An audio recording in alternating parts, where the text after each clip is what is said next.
Okay, we are now going live on YouTube and I'm going to start the recording.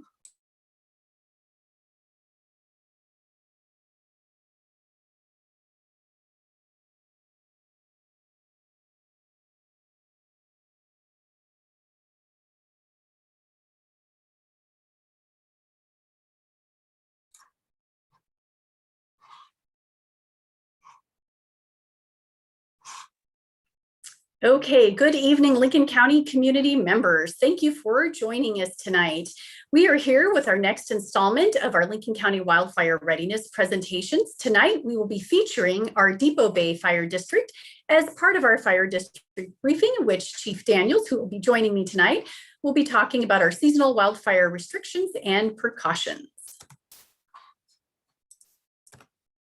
So just to give you a little bit of overview, this is one of the mini series for wildfire readiness that we are doing this year for 2021. In prior years, we had a 2-hour presentation that we did in person with you, but due to continuing COVID conditions, we have made all of our presentations virtual. The good thing that has come out of the COVID situation is we took our 2-hour presentation and broke it up into individual 1-hour sessions. And so that's allowed us to get more information to more people. So the good thing about this presentation is you've been able to access it through multiple ways. So if you are attending tonight, watching as our Zoom attendee, you will be able to ask questions of myself and Chief Daniels at any time during the presentation. You may be watching live on our Sheriff's Office YouTube stream channel.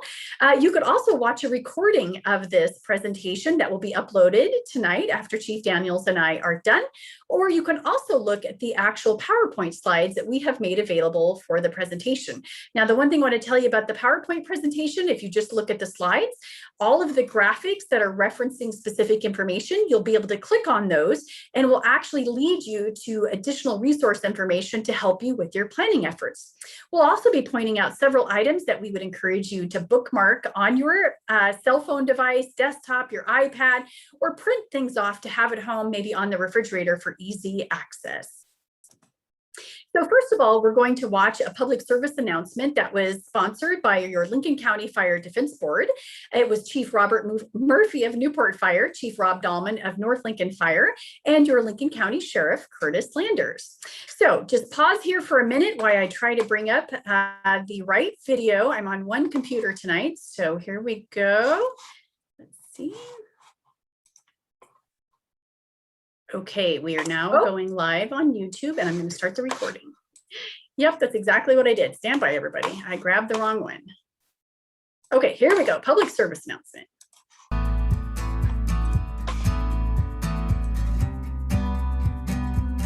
Wildfire can and does happen here, and we all need to prepare for it. And that's probably the biggest thing to the public is be aware. Be aware, be prepared. Know what happens around you, know what happens in the community, listen to local radio, local media, sign up for Lincoln Alerts so that you have the most time, the best chance of getting early notification if we need to evacuate. I think something the general public, unless they've been through this, never really fully appreciates is how fast it spreads and how it can go from nothing to a firefighter or a sheriff's deputy knocking on your door saying, "Get out now." Sometimes, while we have a great system and we have the ready, set, go, sometimes it goes straight to go. I mean, that's just the reality because of how fast these fires spread. And so the time to start thinking about what do I do in a wildfire isn't when somebody's knocking on your door. That's probably the biggest lesson, I think. The time to start thinking about it, to start planning with your family, to know what you're going to do is really now. And that's why we're doing these messages, because we want people to think about this now, because in August, in September, you should already know what you're going to do. Yeah, Lincoln Alert should be very much a priority in what they're preparing for their plans. It's a direct communication. We heard a lot of things. Communication wasn't good or wasn't acceptable during this last event, And we know that Lincoln Alerts is one of the things that continued to work and was providing information, timely information, to all the residents in the area. And one of the things that residents can do is make sure that their Lincoln Alerts is up to date, that they have their phone numbers in properly, that their cell phones are in there. If you want to know about a neighbor or family member around, you can put their address in, and there's lots of tools and things you can do to be alerted in the event of not just a wildfire, but any event, any emergency event that goes on. It's an excellent tool, and that's one of the first priorities citizens should do is have that all up to date. So your personal preparedness is have a plan of what to do if you have to evacuate. And that's going to be applied not just to fire season, but also if we have other natural disasters that come on. Pay attention to what's going on, know when those alerts come out, be part of and subscribe to the Lincoln Alert system, and make sure that you have, if you were to walk into your house and say, I've got 5 minutes to grab my most essential items, what would I take? What would be important? If you're at a level 1 or a level 2 evacuation for a wildland fire, have those things already gathered up and in your car. Have your birth certificates, your important documents, your computers, anything that you say, I can't live without this. Have that stuff at the door ready to go or in your car ready to go. I'm just really proud to be part of this community and part of the response that goes into it between the county, between the cities, the different fire districts. It goes all hand in hand, and it's a very collaborative approach to these disasters. And it's also because of, we're prepared well. Jenny Demaris, our county emergency manager, prepares us every year, prepares the community as we're doing here with information, but it's working together. That's the only way that we'll succeed, and we do very well at it. Visit Lincoln County's website to view the 2021 Wildfire Readiness Presentation Schedule. These are live events that you can attend via Zoom and ask questions, or you can watch them live streamed on YouTube. There are 6 subject matter areas and 1 event per each fire district. So if you can't make it in person, rest assured we will archive these online for you to review. When you get to the website, just use the search tool or look for the text that says Wildfire Readiness Presentations. Thank you.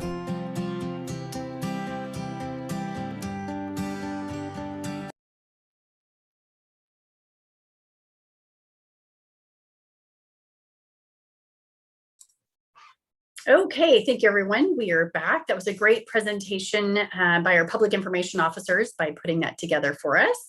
Okay, so on we go with our presentation. So a little bit of overview of what Chief Daniels and I are going to talk about tonight, a little bit about who are our sponsors for these presentations, seasonal weather outlook for both weather and drought. And then Chief Daniels is going to talk with you about local fire district, his department briefing, what are burning restrictions, understanding wildfire weather warnings, what to do if, how to reach us, calling 911, wildfire tips, be ready, and then regulated use restrictions is normally done by our partners, Oregon Department of Forestry, but they've been called away to assist in other parts of Oregon for fires, and they had some other obligations. So Chief Daniels and I will be more than happy to fill in for them. And then we have lots of additional resources to help you with your planning efforts, and then plenty of time to answer any questions that you may have. So for our administrative brief and sponsors, who are wildfire advocates? How do emergencies, how are they coordinated? Well, most generally, an emergency or disaster is initiated by a call to our 911 dispatchers. They then dispatch out fire, EMS, and ambulance services to be able to assist at the scene. Sometimes individuals are then taken to our 2 area local hospitals, Samaritan Pacific and Samaritan North Lincoln. And then once the event is over, our public works and utility service providers help us put everything back together before the event occurred. We also have friends with public health who assist us with environmental health needs, behavioral health, and communicable disease, such as now responding to current COVID conditions. Your elected officials are very important for both city, tribal, and county government. They ensure that the needed resources for the first responders, utilities, road, and public health have the resources on behalf of the state or federal resources to assist them.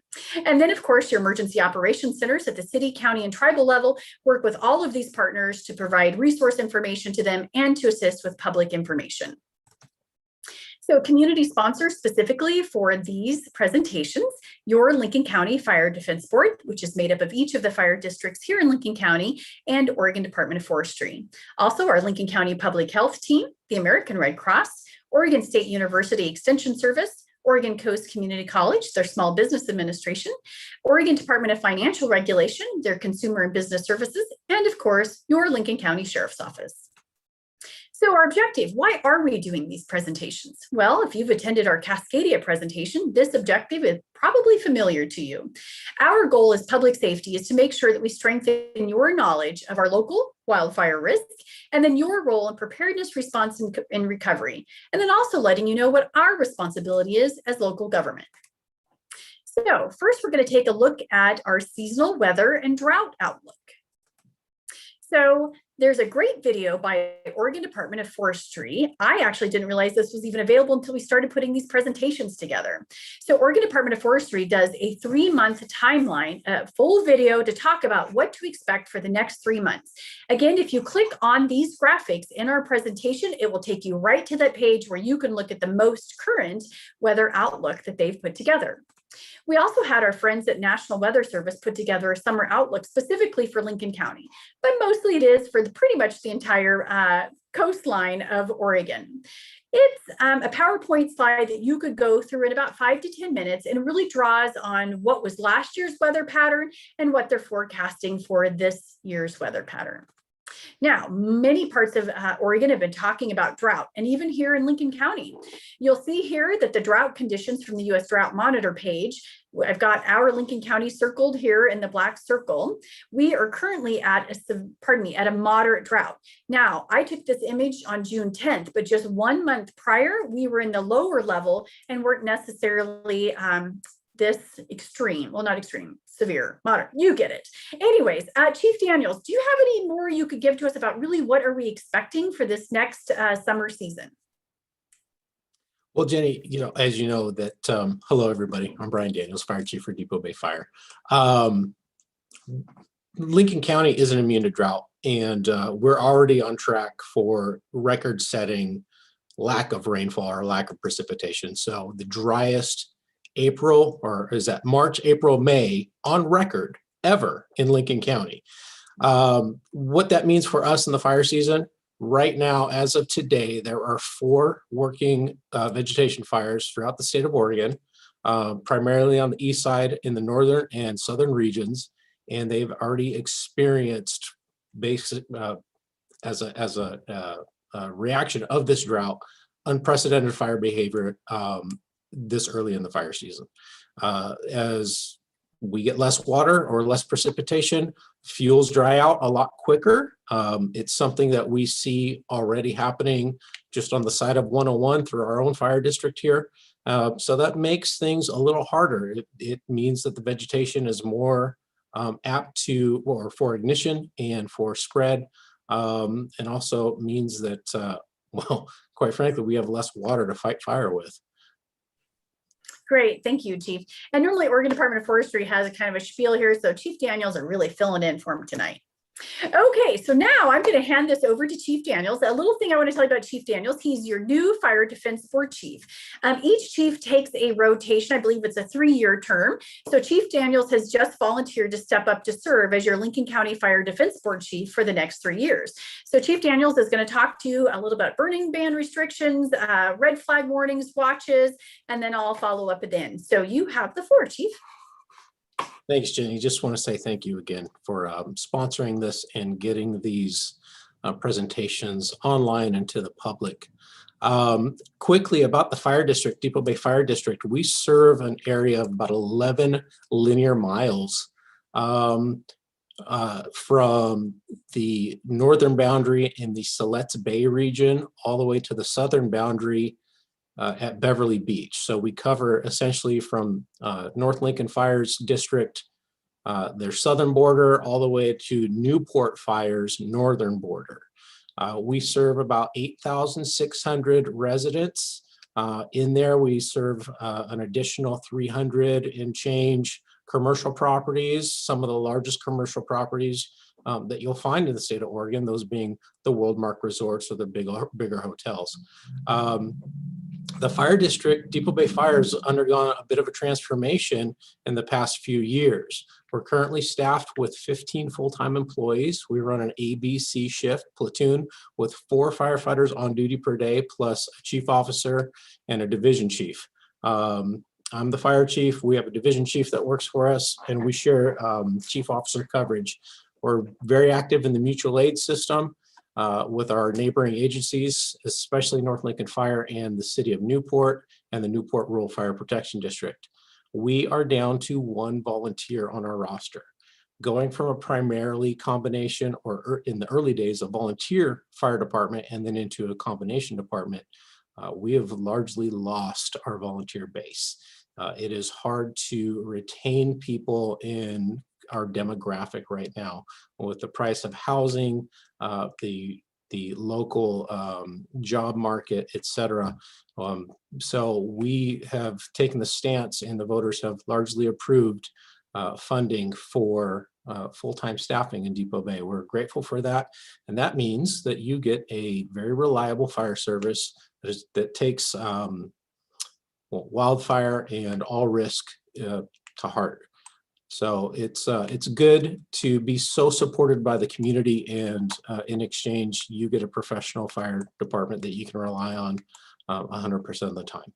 So as we jump into burning and ban restrictions, Depoe Bay Fire is unique in that we do not issue burn permits. We trust that our residents take the restrictions to heart. We do not, we have guidance that we put out each year. We remind people, if they are burning in our fire district, that they follow up with us. Courtesy phone calls are always nice, but we ask that they follow the regulations of a 3x3 pile and manage that correctly. As you can see from this slide, burn restrictions go into place periodically. However, as of June 1st, the Lincoln County Fire Defense Board departments band together to cancel or to ban open burning, debris burning in the entire Lincoln County, in the entire region, I should say. Regardless of the amount of rainfall or precipitation we get, this is a unified front ranging from Toledo and Siletz all the way to the coast. We get a lot of phone calls about, hey, it's raining outside, can I burn? And again, it's just not enough moisture recovery for us to get. As of today, ODF entered into fire season in the Toledo office. And so that means that ODF has stopped issuing burn permits as well. Go to the next slide, Jenny. So again, touching back on local burning restrictions, Depoe Bay Fire does not issue burn permits. We ask people that are doing debris burning, and this is yard debris burning. This is organic materials that you rake up or you pile up in a corner of your lot away from your property. You maintain that 3x3 foot area, and things like pine needles and leaves and debris. This isn't for trash or carpet, things like that. As I touched on earlier, we are in a county-wide full burn ban. That usually doesn't happen until July. This year it happened June 1st, and this is based on the drought conditions that we find ourselves under, the weather conditions that we found ourselves under early on.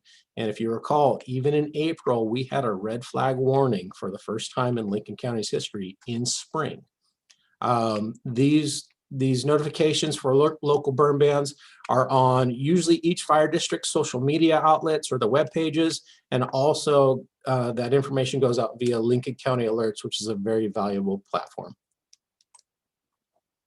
So we'll talk about fire weather.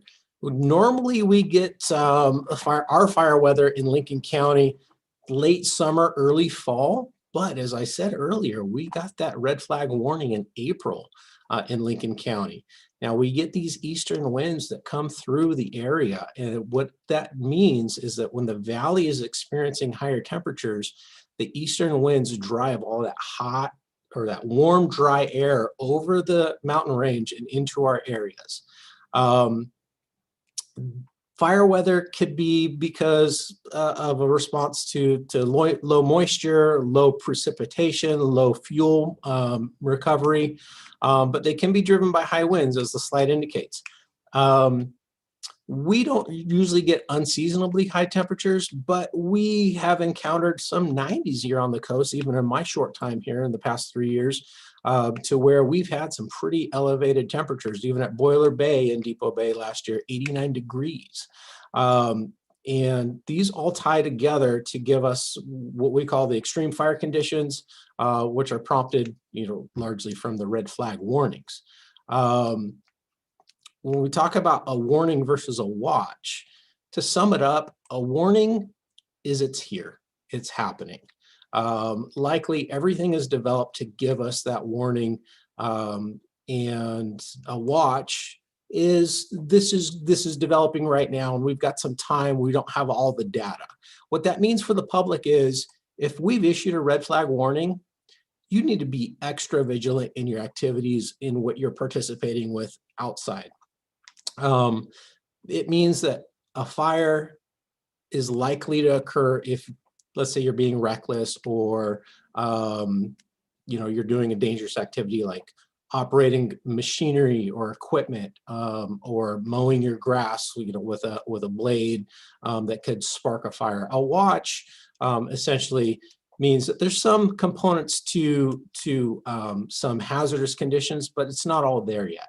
Now, red flag warning isn't just a mix. It could be a mixture of many things, but largely it's driven by wind, temperature, and relative humidity.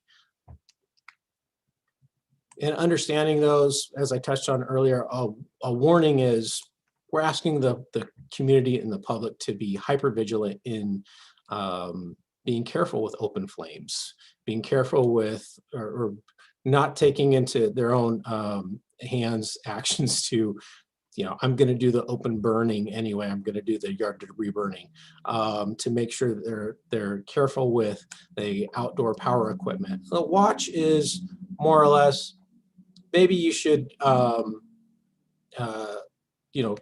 just exercise some extra caution. And when we talk about extreme fire behavior, this really relates to us in the fire service. And you really can't have extreme fire behavior without a red flag warning or a fire weather watch. Now, when Chief Murphy touched on it on his intro video, I think he said it best: when fire's happening, it can come fast, and it does move. And as a firefighter for 20 years, I've seen fire move very fast. When we talk about extreme fire behavior, we're thinking of erratic winds, unpredictable, unstable weather patterns, fire tornadoes,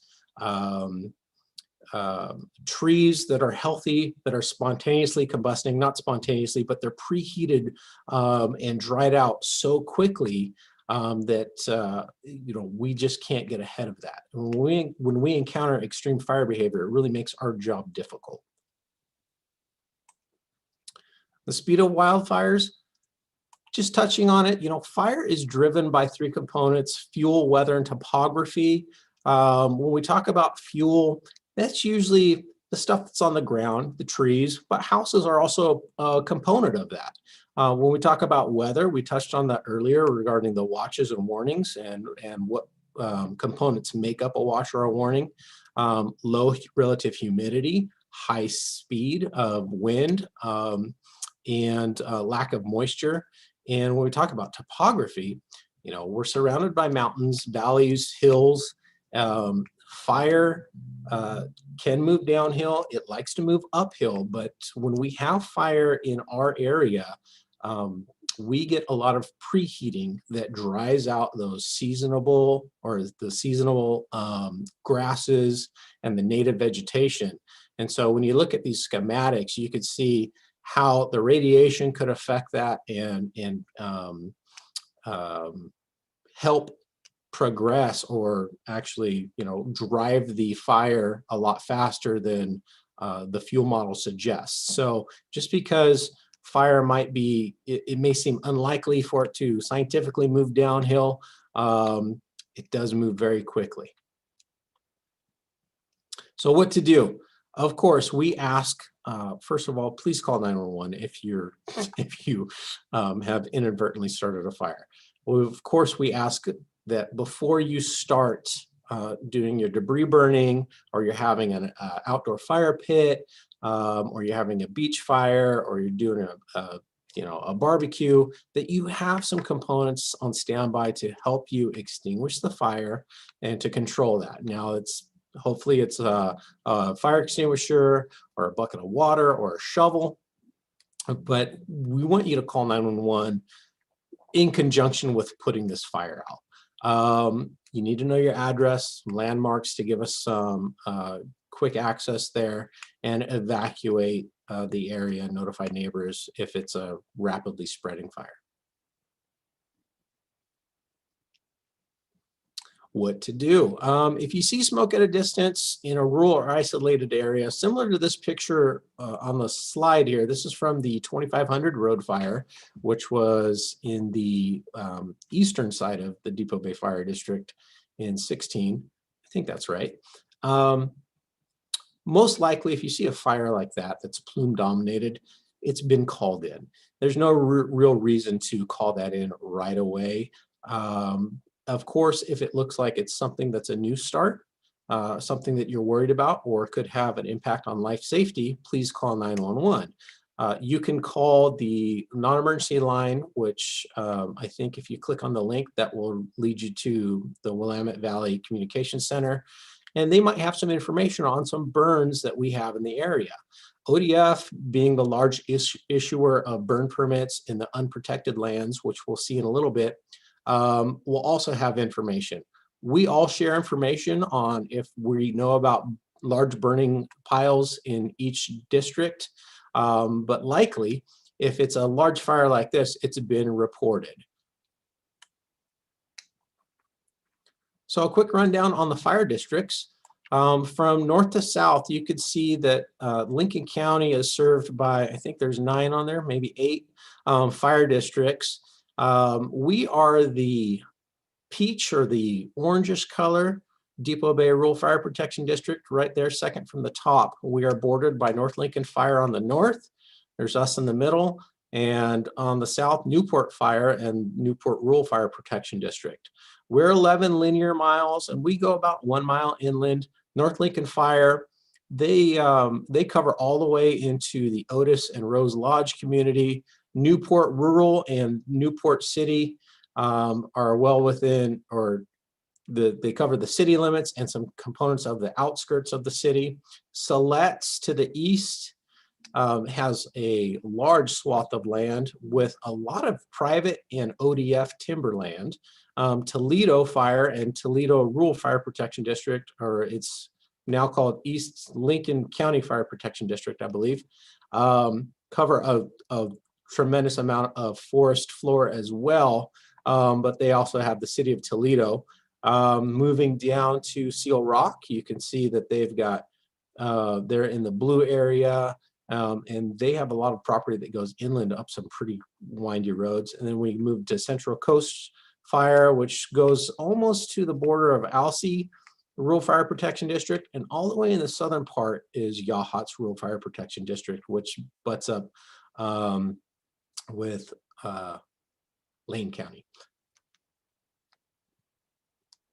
Oh, and we don't have ODF here. So you see in the tan areas that we talk about no structure fire protection.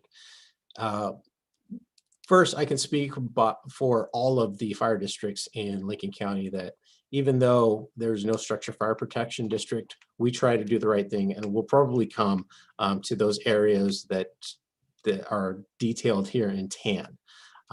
These lands are largely ODF or private timberlands, which means there is no structure fire protection for a lot of those neighborhoods or these homes way out in the rural areas. And Jenny will speak on what that means. But for us, we try to help. And if you're even in the Depoe Bay area, we still respond as the primary responder, or into the immediate area, similar to the 2500 road fire.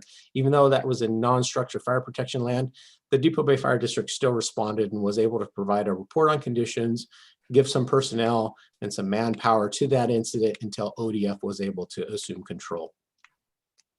Thank you, Chief Daniels. Yeah, so I'd like to point out here, you're right, Charlie and Matt aren't with us tonight for that ODF unprotected district. But if you're new to Lincoln County, maybe you've purchased a home recently out in the rural area and you're wondering, why is your fire insurance so expensive? Because your mortgage company or fire insurance agent said, well, you're not within a certain number of miles of a staff station, or you're in an unprotected area. And that's exactly as Chief Daniels described. You technically do not have a district that has a structure response. The Oregon Department of Forestry would tell you they have equipment crews and teams, but their job, their focus is to prevent the spread of the fire to other forested area or to other structures. So they don't have the same equipment that Chief Daniels' team does. They don't have fire engines that are equipped for structure fire. So again, different type of services. They're a forestry-based unit versus a structure-based. Now, a lot of our fire districts, I'm sure Chief Daniels does too, may have a engine that is considered a wildland fire or a brush truck, they call it. I don't know, Chief Daniels, if you guys have one of those. But so some units like Toledo Rural, the protection, they do have those. But really, just like Chief Daniels said, all of these districts work together to prevent the spread of any fire at any location in the county. Thanks, Jenny. Yeah, and to touch base on that, yes, we do. As I said earlier, we're still an all-risk fire agency. And even though ODF is largely in charge of protecting or providing that wildland response, we still have that component within our area, the wildland urban interface, or the WUI as we call it. So the Depoe Bay Fire District made an investment last year in a used Type 3 engine, which is a big four-wheel drive engine, which can get into some pretty compact areas. And we also have a Type 6 engine, which is kind of a pickup truck with a small amount of water on there. But we have started to shift as the environment has changed and as more people build in the WUI, as we call it. Great, thanks, Chief Daniels.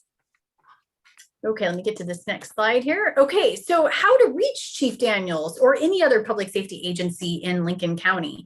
So we actually have this non-emergency phone number list. It's connected to the link that you saw earlier, or you can click right here. It will take you right to it. A couple things that would be handy for you is to actually print this off and have it somewhere in your house, maybe on the refrigerator. You might see something, say something, whether it's law enforcement or fire, or you might need an EMS ambulance transport. And so all those non-emergency numbers to be able to reach them is there. And then their regular business number. Just like Chief Daniels said, if you needed to contact his district about burning, you want to ask questions, make sure you're doing the right thing, then that business number is listed. And then the next slide we have is, when do you call 911? And I know this slide is a little bit hard to read, but when you open the actual, the link that just goes to the slides, you'll be able to bring this up and read it very easily. And I would also suggest you print this off. Many of our community members say, I'm sometimes nervous about calling 911. I know they're busy, but when is the right time? So this really outlines public safety, medical reasons to call 911, and just helps define that to make you feel more comfortable and know when it's appropriate. At any time, if it is a life safety issue, you absolutely call 911. Make sure you have your house that has a good address marker, your landmarks if maybe you're not at your address. And also, I believe all three of our dispatch agencies are available to do text 911. So that's another way to be able to get information to dispatch to help you. So wildfire be ready tips. It is wildfire season. We're doing these presentations intentionally to help strengthen your knowledge, but we want to make sure that you understand that the best way to get information directly to you when an alert happens is to make sure that you have signed up for Lincoln Alerts. I feel very proud about our community members. We have a high percentage of opt-ins. We have over, I think, 16,000 opt-ins in our Lincoln Alerts program. So that's really a good high return. But a couple of reminders. Each person in your household who has their own mobile phone, they really should have their own they should have their own opt-in profile. Make sure that it's up to date. On our Lincoln Alerts page, we've made a specific wellness check. We sent it out about 4 or 5 weeks ago to really encourage people to think about, is your profile up to date? There's new features that are available for you. And then again, thinking about when you know, be ready, be set, go now. So the state of Oregon has adopted the Ready, Set, Go program and those evacuation levels statewide. So it doesn't matter if you're in Baker County, like I'm actually here in Baker County tonight, or if you're in Deschutes County, or if you're back home in Lincoln County. That level 1, level 2, level 3 is the same no matter where you're at in Lincoln County. And really to think about being ready, if you have individuals at home with access and functional needs, or if you have children or seniors that live with you, or you want to take your RV or travel trailer or your boat, or if you have livestock or pets, then you need to be ready a little earlier. And what that means is if you get a call for a level 1 or a level 2, you might want to go ahead and start evacuating early because it's going to take you more time. And as Chief Daniels mentioned, and also in our public safety video, you could get a level 3 notice right off the bat, or you might start out at a level 1, but based on those fire conditions or behavior, you might go from a level 1 all the way to a level 3. So at any point that you receive information from public safety that there is an active wildfire and you need to be thinking about your readiness, take heed, do it, get ready to go. And if you have access and functional needs, livestock or things, go ahead and evacuate early. So be wildfire ready tips. We do have things to help you with those planning efforts. Having a communications plan for your family and knowing what you're going to take with you in advance. Early evacuation is absolutely the key. Comply with local warnings about evacuations. Don't wait until the last minute. And as we've all noted, don't underestimate how fast a fire can progress. This is a great wildland fire action guide to help you with your planning efforts. You can print out just the pages that you want or print out the whole booklet, and then that will help you again with your planning efforts. So Oregon Department of Forestry is not with us, but Chief Daniels and I are going to talk a little bit about public regulated use. What I want to let you know is that both public regulated fire restrictions and industrial fire restriction, which is for timber companies, logging agencies, utility workers that may be working in the forested area.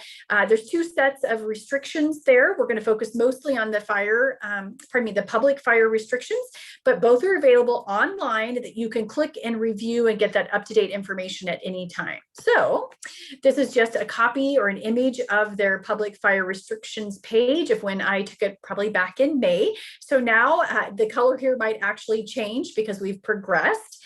And then this page is the one that Oregon Department of Forestry would talk with you a little bit more. And I think Chief Daniels is going to join me back and just talk a little bit more about what are those public restrictions. And, you know, there is a little bit of liability, right, Chief? If you are doing something outside of that public restriction time frame and something goes wrong, you could be liable. Absolutely. And there's plenty of case law that allows the state to recover some of those funds. All you have to do is Google a couple of fires that we've had in our area or throughout the state of Oregon. Investigators are pretty savvy at determining cause. So if you see that this low, moderate, high, and extreme, it changes based on what we've talked about during the entire presentation. Could it be, you know, the weather patterns that we're anticipating, the drought, and sometimes it could be based on the availability of firefighting resources or adjoining counties. So this arrow kind of shifts back and forth. We are in moderate now. The rest of the state is in high, and some counties in Southeast Oregon are in extreme. They're in active fire right now. You can see some of these things change based on the conditions. Usually low, you can almost get away with anything, but I want to make sure that we all understand that fireworks are not allowed in the forest at all, ever. And that's something that we have to educate the public on all too often. But when you look at things like mowing dried or cured grass, when it's low, it's allowed. When it's moderate, it's between, is that 8 p.m. or 8 p.m. and 1 p.m.? I can't see that, Jenny, too well. Yeah, sorry about that. It's really hard to see. I'll try and look too.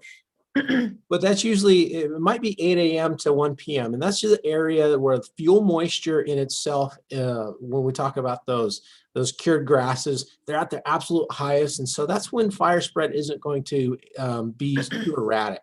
When the fire weather goes up, or the use restrictions go up, we cut that by a couple of hours. So we're going to give you 2 hours to take care of that yard work. And maybe that is 8 p.m. to 10 a.m. This is kind of like nighttime work, right? When our relative humidities go up, the sun goes down, the humidity goes up. In extreme, we kind of outlaw everything. That's the time where we need to be hyper vigilant. And I would just point one story, not story, it's actually a true story that Charlie from ODF always uses as a great point of reference for property owners. Or even if you're thinking you're going out in the woods, you're going to start cutting your wood for your wood stove early. There really is some liability. So the Stouts fire was 2 individual property owners that were mowing their dry cured grass, as you referenced, outside of the restricted timeframes. They both started separately of each other, started individual fires on their property location. Those 2 fires blew up very quickly. They merged into one, which is now referred to as the Stouts fire, Stouts Creek fire. And by the time it was done and over, it was over, I think Charlie says about $38 million in damage and fire response. State of Oregon did file against those 2 property owners, and they have now been fined, I guess you will. They're now legally responsible for the full bill of those fires because it was found through the fire investigation they were mowing their grass, created a fire outside of these public use restrictions. So again, your property homeowner's insurance is not going to cover something like that. And it really is to heed the warning and not do things outside of the fire restrictions. Okay, next slide. I think the next one is just going to give you an image of the industrial fire restrictions. The timber company owners, utility providers, public works utility folks, they're very tuned in to what those restrictions are and then work directly with Oregon Department of Forestry or the U.S. Forest Service. So now, lastly, we're going to talk a little about additional resources to help you in your planning efforts. Chief Daniels and I and all the other chiefs really want to encourage folks to think about your own individual survival skills. The more you can build your skill set for yourself and your family members, the more prepared you are as a general community member to help yourself, help your family, and help your neighbors. So first aid and CPR, many of you are able to get this through your employer, but if not, it really is a positive way to know that you can give back to your community during that time of need. Think about volunteering with the American Red Cross. They are always looking for more volunteers to help. And 2 points with the Red Cross. We generally see them when we have large disaster events. They're providing the Red Cross shelters, but also they are the call to source that the fire districts contact when they have an individual structure fire loss. So a community member has a house fire, their home is destroyed, they can't go back to it. The fire districts call the American Red Cross. Those volunteers then help that homeowner navigate short-term resources for motel services, hygiene, some whatever that they need to help get them by until they can get their insurance agent and get their insurance policy underway. You may be a renter in an apartment complex. Same thing, the Red Cross is going to help you during that time of need. So a great way to give back to your community. Amateur radio or ham radio is our Lincoln County Auxiliary Communications. You do have to be a ham radio operator, but if you check our website, we have a show you how to train at home, or you can sign up for one of the classes that we will be scheduling now that COVID conditions are lifting. Medical Reserve Corps. This is a new volunteer group to Lincoln County. It started last year and really came through for us for public health for COVID conditions in the vaccine clinics. So if you're a medical provider still in good standing and you want to be able to help with that Medical Reserve Corps groups, again, go to our website, find the information, let us know you're interested, and we'll get you in the queue for an application and background check. CERT chapters of Lincoln County. These are actually under your fire districts. Chief Daniels is one of those sponsoring agencies. He has his Depoe Bay CERT team. You do have to take your CERT basic training first. And again, those training courses are going to be ramping up now that COVID conditions are lessening. And I think also now there's some other opportunities for virtual CERT training, and then you do your hands-on portion. So again, another way to build your skill set, help your neighbors helping neighbors, and also be a benefactor director to help Chief Daniels and his department. Map Your Neighborhood is a great way to get to know your neighbors, especially if you're doing more in-depth disaster planning. It's a way to identify who has what resources, who your vulnerable neighbors are that may need additional support. Just another way to whole community planning. So Lincoln Alerts, our website is there. Seasonal wildfire readiness information, probably how you found these presentations. We have sort of a new page, active wildfires in Lincoln County. We did have this page last year before the Echo Mountain fire, but we all agree it was buried and kind of hard to find on our emergency management page. We've now moved it right up to the top. And if we have an active wildfire in Lincoln County, this will be the place you can look at it today. And it's got all the blanks are right there, and the public information officers will start filling in the information as they receive it. And then we'll connect it to the very front page of the Lincoln County webpage. So it'll be right up there front and center, so you won't have to go looking for it. A current conditions page. This would be a great page to bookmark on your mobile device. We have direct links to live data. So river levels, weather conditions, tsunamis, earthquakes, fire conditions, road traffic conditions, pretty much everything that we could get our hands on related to current conditions that may affect you and your family here in Lincoln County. They are bookmarked there. The top is listed in the order that most people, the most hits we have, the most accessed information. And then directly below that, everything is in alphabetical order.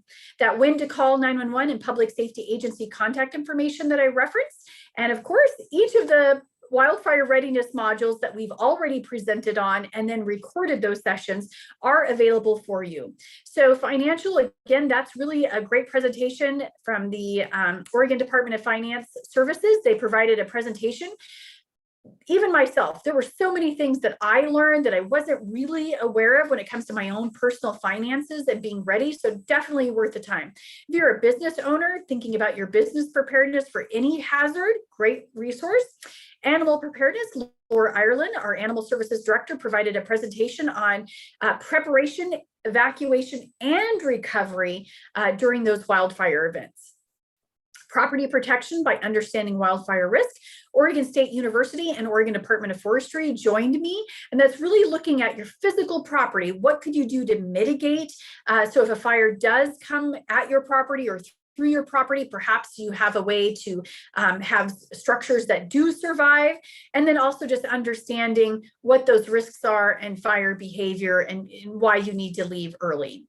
Emergency notifications, all about Lincoln Alerts and the tools that are available to us. And then our patrol division joined us with really talking it through. What do you do if public safety knocks on your door and tells you that you're at a level 3 and you need to go now? Then we finished up with that evacuation process with sheltering. So you've evacuated. Where do you go from there? American Red Cross provides the bulk of our sheltering opportunities for evacuees, even though we may have some other community groups that help set that up. And then we also have the medically fragile persons. This is not really a new concept for evacuations, but certainly new for Lincoln County, and the fact that we had to set that up for the Echo Mountain fire because we had so many individuals that were evacuated. And it's really a place for those persons that don't need acute medical care, but they do need some extra assistance, or perhaps their caregivers couldn't evacuate with them. And so really your public health and your medical reserve corps team are the ones that focus on that medically fragile persons sheltering process. Air quality considerations. I have many community members that say, Jenny, can't you just let me know when they're doing that prescribed burn? It affects me and I want to know so I can get out of the area. Or how could I monitor air quality myself? That presentation leads you through all of those options and really talks through air monitoring, what you need to know, how you can keep yourself informed, and what you can do to try to limit the effects of that wildfire smoke to you and also your pets. And then access and functional needs persons. These individuals may be physically impaired, have vision, mobility, hearing, cognitive disabilities, and those persons have many more areas where they need to focus their planning efforts on.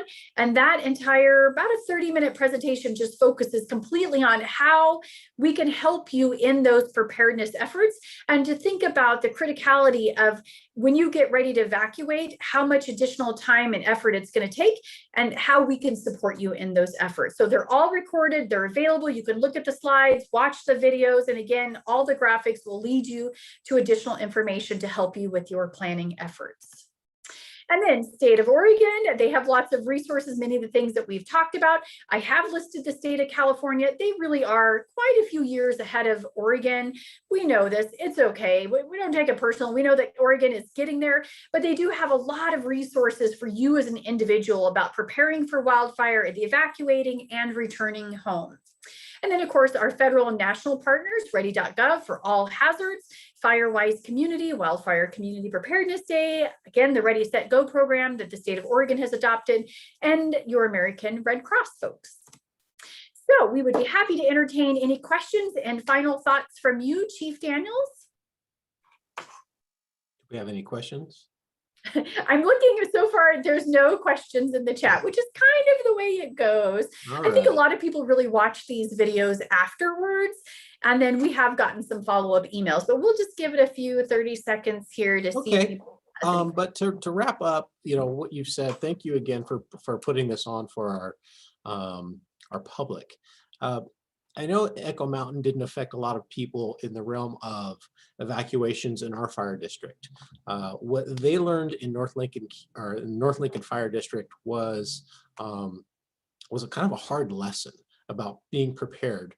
And what we learned at Depoe Bay Fire District was we were cut off, essentially. We became an island. We had the tree or the wind event that came through to the south of Depoe Bay and blocked our access south. And we had a fire to the north. So even though you weren't impacted or asked to evacuate because of the emergency, you had to be self-sufficient and self-sustaining. We had no power, we had no resources coming to help. So this really hits home the fact that you need to be 2 weeks prepared and have that cache of food, water, medicine, everything you need to be self-sustainable on hand. We had a number of people come to the fire station and ask for things like food and water and toiletries, and we didn't have extra to give to the general public. Second thing I want to touch on in fire season, fireworks. If it leaves the ground, it's illegal. You probably shouldn't have it. Although it's fun, I want to remind everybody that fireworks are illegal on state parks and on state property. And this is the beach as well. So in Depoe Bay Fire District, any area that's kind of touched by the Pacific Ocean water, you shouldn't have fireworks there. Although it may seem very safe, it's illegal on state parks or on state property. The only fireworks that are allowed are those that are safe and sane and regulated by the state of Oregon. And also in Depoe Bay, I just want to leave this as one last piece of information. There are a couple of ordinances and one law that kind of prohibit you from having fireworks in city limits. One of those is a noise ordinance. The other one is a wildlife protection law that was put in place by the Fish and Wildlife Service. So please check to make sure you're not violating either of those. If you have grouchy neighbors or you start harming wildlife, you'll be met with probably some officials with different shaped badge and other stuff to take you away. So thanks again, Jenny. If there's no questions. Yeah, I'm not seeing any questions, Chief Daniels. And again, thank you very much for being so supporting of these community outreach efforts. It really does take a whole community to try every avenue that we can to reach our community members, to inform them of their risk and their responsibility and our responsibility as local government. But as we experienced with Echo Mountain Fire, it will take the entire community if we have an active wildfire in Lincoln County. So with that, we will close and thank you very much. And this will be shared. The video will be shared in probably less than an hour. It takes me just a few minutes to wait for it to download, and that'll be it. So thank you very much, Chief Daniels. Thank you, Jenny.